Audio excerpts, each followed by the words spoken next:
We've arrived nearly at the end of this unit, or these two topics, say 10 and 11, and we're moving now from the short run to the long run, because up to now we have been looking at the maximum profit position in the short run.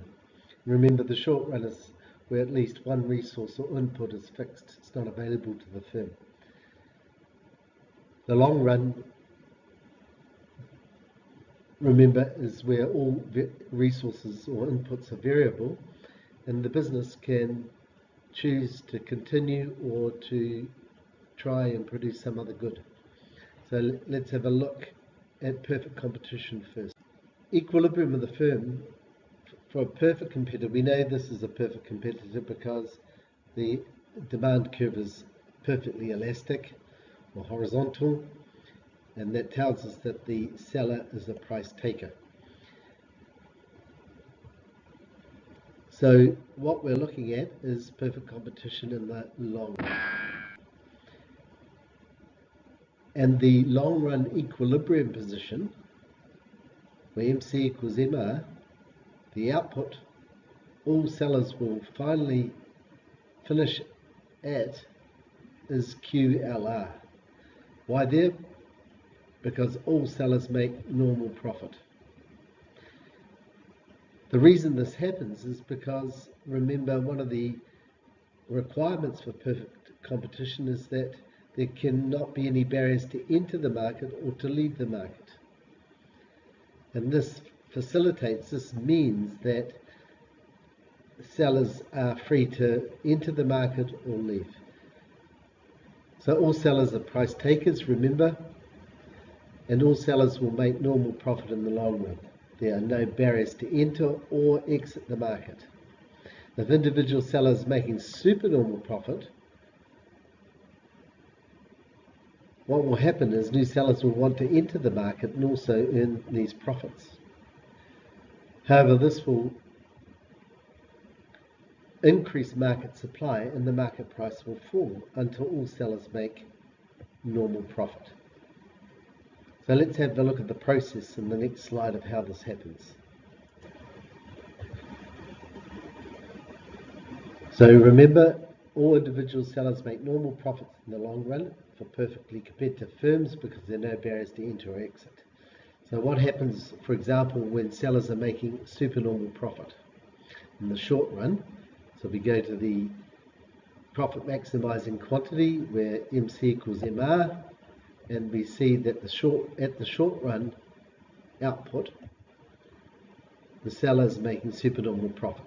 Price is above the average cost. So what will happen in the market? Well, new sellers will want to enter this market, and as they enter, the market supply curve will shift to the right, and it will continue to shift to the right while individual firms are making supernormal profit. So this will continue until the price equals marginal cost equals average cost. And there we say is the long run equilibrium position for sellers in perfect competition. And of course this happens because there are no barriers to enter the market. So to summarize, when firms in a perfectly competitive market are making supernormal profit, new producers will be attracted by these profits and enter the market. This will cause supply in the market to increase. The supply curve will shift to the right. The market price will decrease, causing revenue and therefore profits to decrease until all producers make normal profit. Now here is a situation where sellers are making subnormal profit in perfect competition. And what I would like you to do is complete the graph on the left-hand side and show the changes that will take place. So you're going to show on the left-hand side the individual firm making subnormal profit at the profit maximizing quantity in the short run, and then show how the market will change as a result of these subnormal profits, and then arrive at a place where all sellers, including this one, will be making normal profit. So I'll leave you to do that. So let's summarize.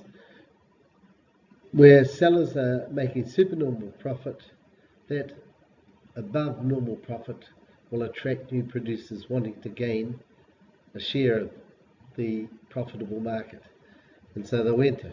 But as they enter, market supply will increase, causing the market price to fall until all sellers make normal profit. With subnormal profit, some sellers will eventually leave the market, they'll exit it, and so the supply curve will shift to the left, causing the market price to rise, and eventually all sellers will make normal profit at the higher price. And this happens because there are no barriers to enter or leave the market. Now, what about for imperfect competition? We know this is an imperfect competitor because the demand curve is downward sloping, or that average revenue does not equal marginal revenue. Marginal revenue is less than average revenue at every output level. Now, in this case here, let's have a look at the profit maximizing output, where MR equals MC.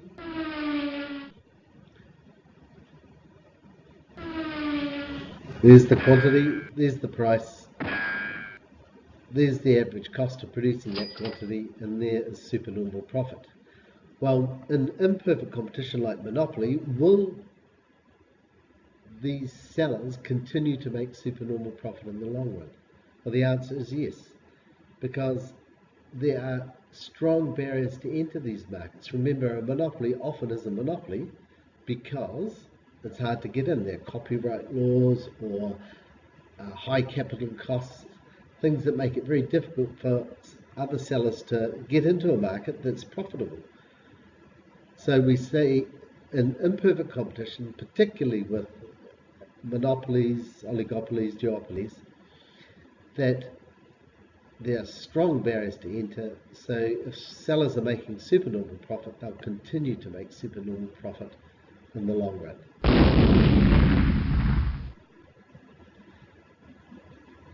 If sellers are making supernormal profits, new sellers may want to enter the market, but will be prevented from doing so because there are strong barriers to enter.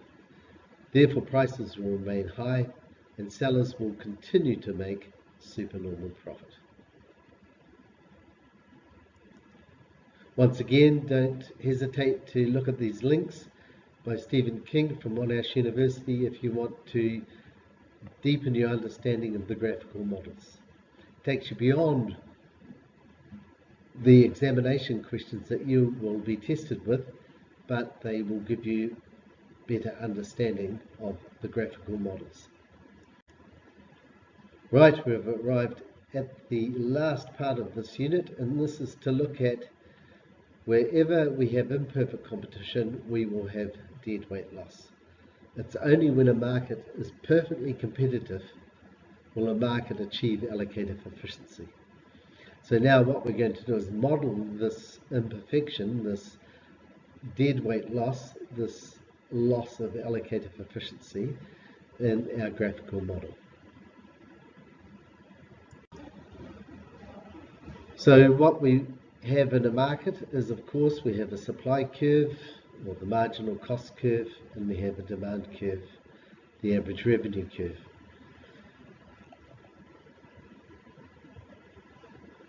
We have a price and a quantity. The equilibrium price and quantity is achieved only where the market is perfectly competitive, or perfect competition.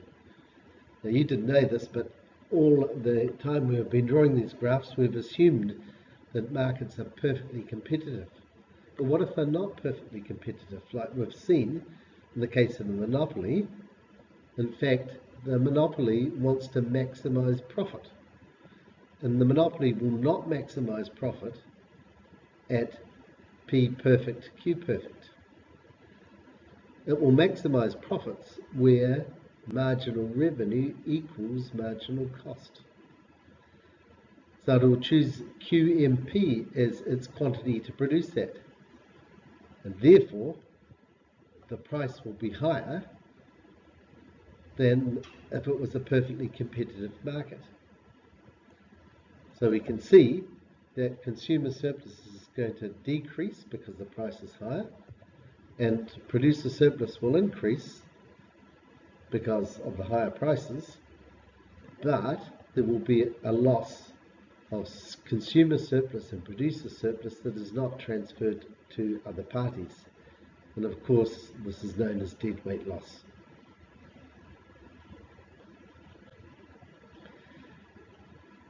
Now, if we go to our more familiar graph, we can see that here we have same situation. We have our average revenue, marginal cost.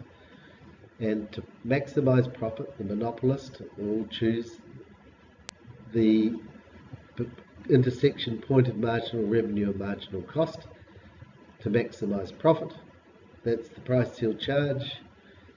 That is the supernormal profit he'll make at that quantity. Consumer surplus, of course, the area below the demand curve and above the price. Now remember again, marginal cost is the supply curve, of course above shutdown point.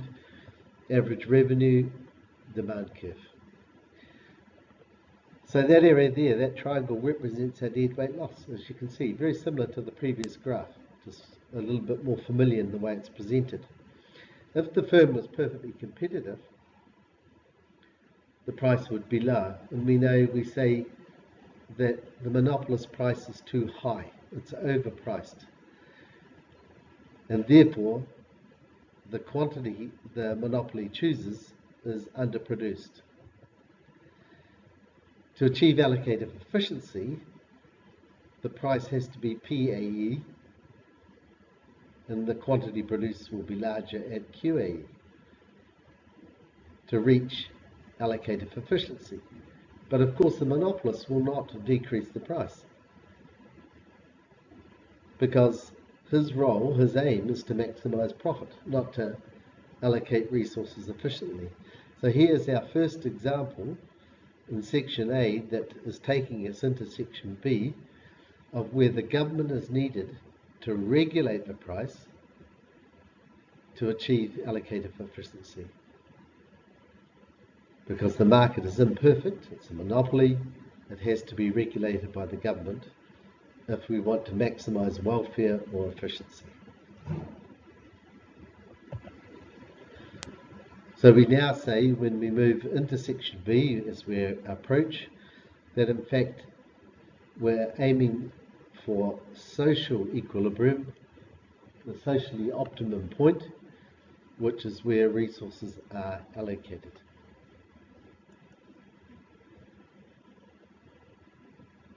Efficiently.